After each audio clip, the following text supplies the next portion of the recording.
Okay, folks, this is Tony Aguilar. I've got another Skirmish Campaigns review, and this one is the companion of the other Kursk book, the Gross Deutschland at Kursk.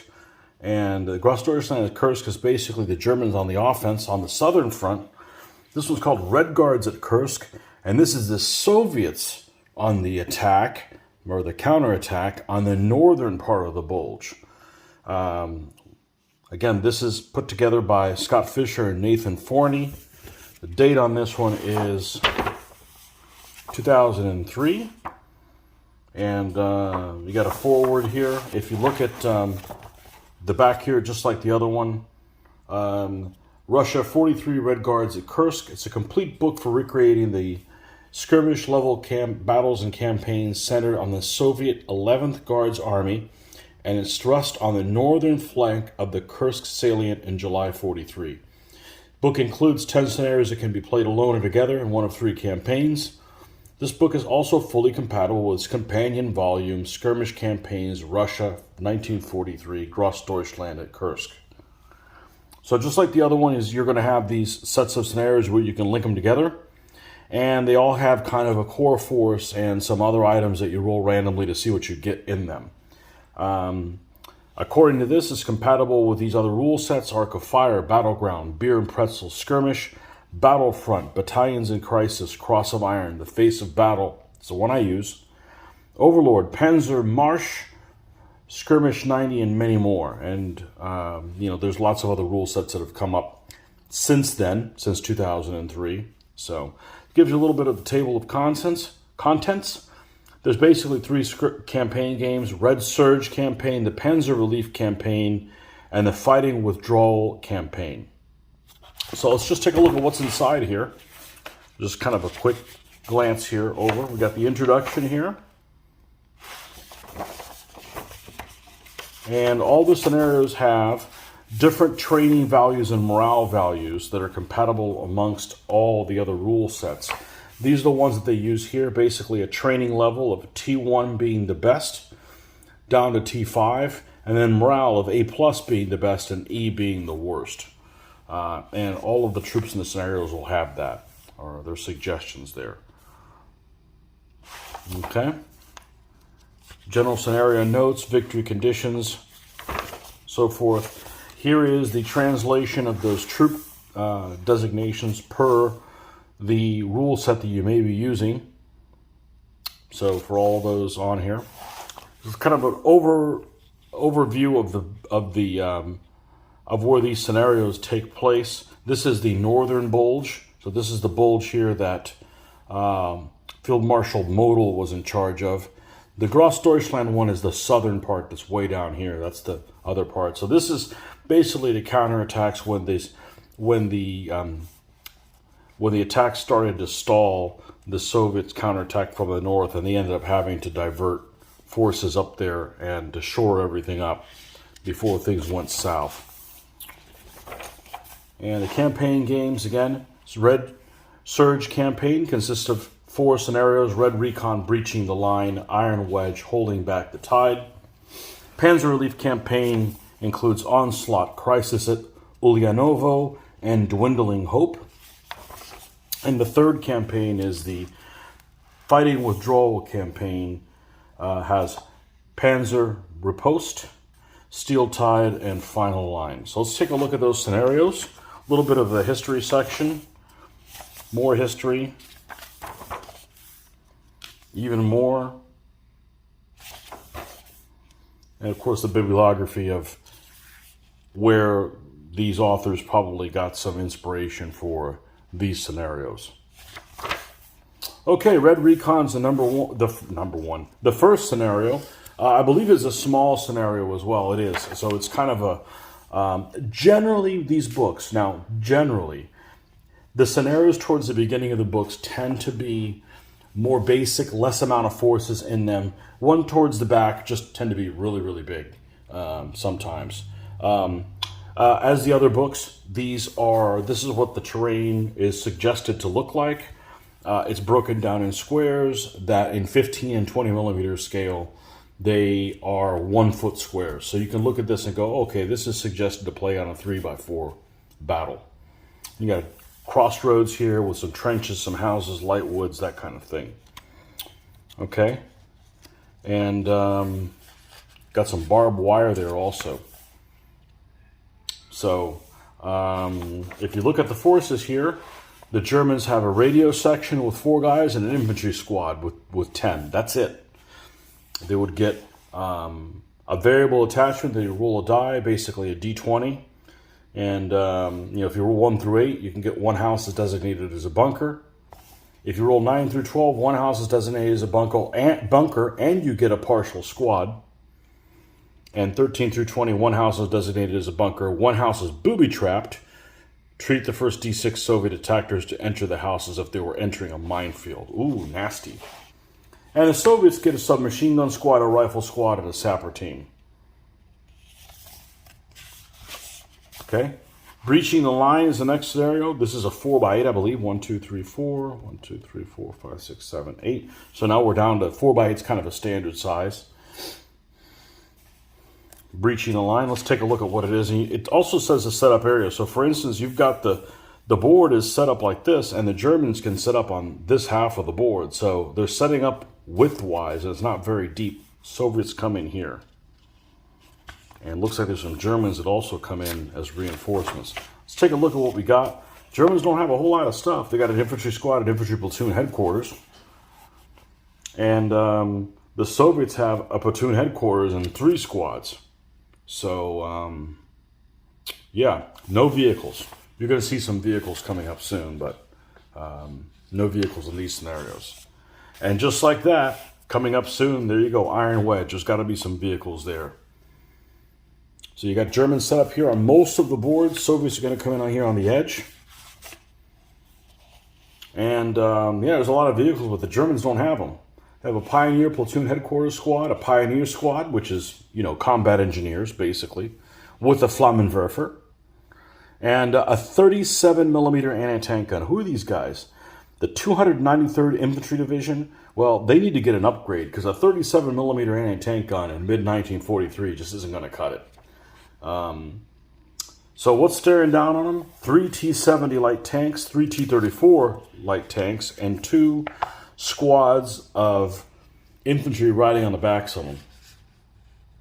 Wow. And you take something like that, and the objectives, it also tells you what the objectives is. Soviets have to exit 3 AFVs off the south board edge. If the Soviets have 6 T-34s, the T-70s do not count towards victory conditions because they can get an optional of 3 more T-34s. Yeah, and somehow a 37mm gun is going to try to stop that. Well, if you roll a 1, it actually bumps up the 37mm anti-tank gun to a 50mm. That's a hell of an improvement. And then they could possibly get another one as well. But it's going to be a tall order for sure for the Germans. Holding back the tide. Okay, holding back the tide. Another 4x8 board. Got some hills, light woods, a ford, and a stream here. Here we go. 5th Panzer Division shows up with 4 long barrel 4s, Panzer 4s, infantry mechanized platoon headquarters in a Kubelwagen, and an infantry squad mechanized in a German half-track.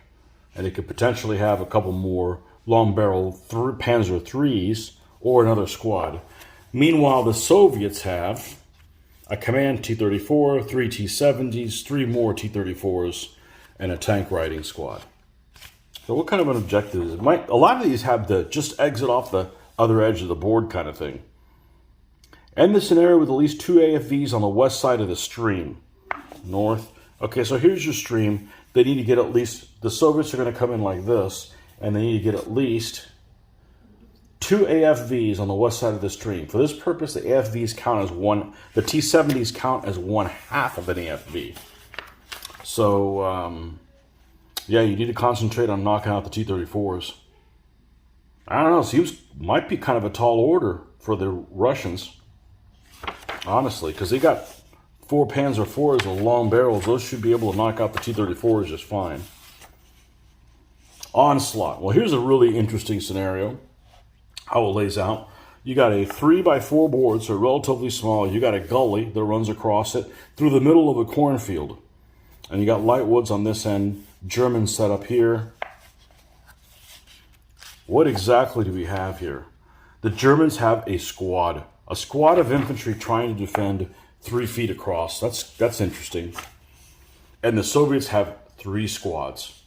Yeah, definitely an onslaught. Anyhow, there's some special rules where they can place continuous inches of trench line and stuff like that. Minefields. Okay. That's onslaught, no vehicles. Crisis at Ulianovo.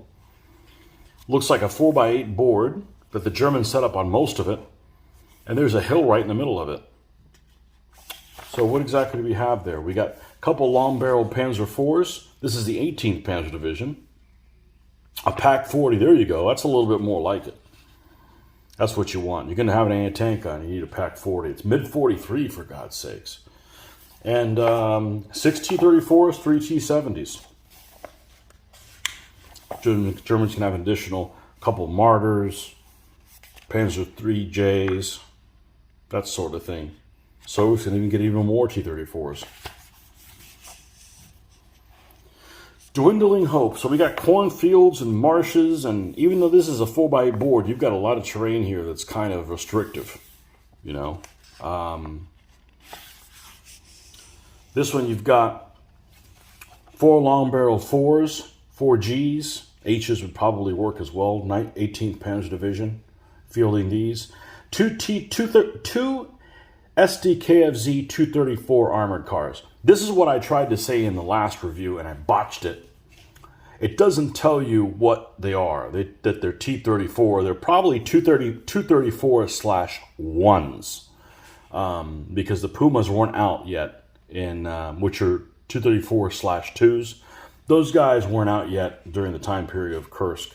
The 234s just started rolling out not too long ago, and I would suspect that's what they are. Mechanized Pioneer Squad and another Mechanized Pioneer Squad. What makes them different between them? I guess there's different compositions of them. This one happens to have a... No, this one has a flamethrower. This one does not. Okay? And 3 234s. I don't know what's so dwindling hope. Seems like there's a lot of freaking Germans compared to the Russians. What's the victory conditions? Decisive victory, the German exits 4 tanks or armored cars off the east board edge. Okay, so the Germans set up here, and they have to exit that way. Yeah, I could see that being an issue. I could see them setting up something here behind the hill, firing that way. When it comes around here, just take them out. Anyhow, that's dwindling hope. Panzer Riposte. So another 4x8 board. Most of them looks like they're 4x8 boards in this particular scenario book. And you got some clear terrain towards the middle, but you got to go across 2 streams. And the Germans have 4 Panzer IVs. This time it's the 18th Panzer Division. And Sturmgeschütz Detachment 177th with 2 Stug 3Fs. Yeah, not a lot of Soviet stuff. Not a lot of Soviet stuff. You could have damaged bridges, scenario rules. Interesting stuff here. Okay, and this is what I call the intro scenario, or one of the intro scenarios. I will probably run this as one of my intro scenarios for when I get people familiarizing with my set of rules. This is certainly one that I'm looking forward to doing that. It's called Steel Tide. Really simple board. It's a 3x4 board. You got some light woods here. You got a wood fence that goes half the distance. Anti-tank ditch, barbed wire. Germans set up over here. Soviets come on the north edge. And it's really simple because the Germans have a platoon headquarters, so you're talking like 4 guys, and an infantry squad. And then they can have a Pak 38 and a tank rifle team, another squad, medium machine gun team. The Soviets get only 2 T-34s with tank riders. So they have a squad that rides on 2 tanks. So it's like a perfect scenario to introduce a couple of new players as playing the Soviets, and they each get a tank and an infantry squad each. It's like perfect. So kind of a cool little scenario. And the final line. This looks like a mess. We've got anti-tank ditches around woods.